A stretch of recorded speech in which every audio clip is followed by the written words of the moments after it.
we lived there only for a few weeks, actually, I think perhaps a couple of months, because on the 2nd of November, the first selection took place. Selection for being, as they euphemistically called it, resettled in the East.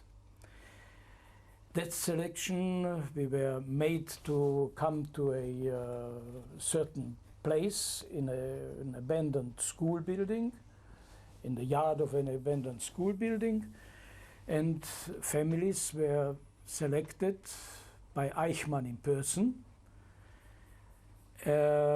to be transported away from home. We didn't know. At the time, the rumor was that we were going to Theresien, T-E-R-I-Z-I-N, in German, Theresienstadt. We arrived with a transport of 1,000 Jews who were allowed to take one suitcase each. On the 2nd of November, in Theresien. Theresien is an old garrison town which was built by Maria Theresa, the Empress of Austria, sometime in the 17th century, I think, or in the 18th century, as a garrison for 3,500 soldiers. At the height of the Jewish transports to Theresien, it contained nearly 150,000 Jews. Now, at the time when we arrived in the beginning of November 41, there was no camp infrastructure in existence in Theresien. It was just as we arrived by train, we were put into those abandoned, smelly, musty barracks, abandoned barracks that hadn't been used for many, many years. Could you tell me something about the journey to Theresien? It was a relatively short journey. From Brno to Prague is only 250 kilometers. It's not a large distance, and it wasn't, I don't remember the details of it anymore. Now, I also have a bit of a fading memory as far as our accommodation in Theresien is concerned.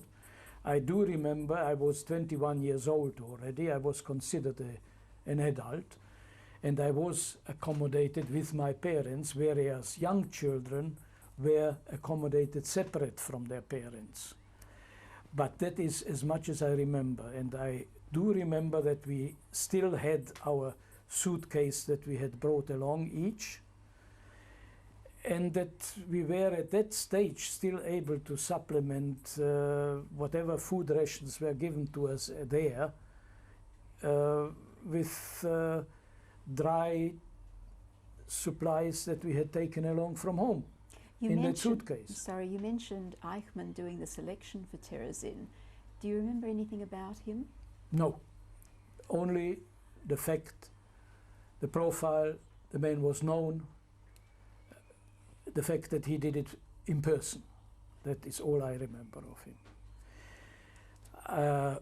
Whenever I will give you a story or a reminiscence of those times, I will only say what I have seen with my own two eyes.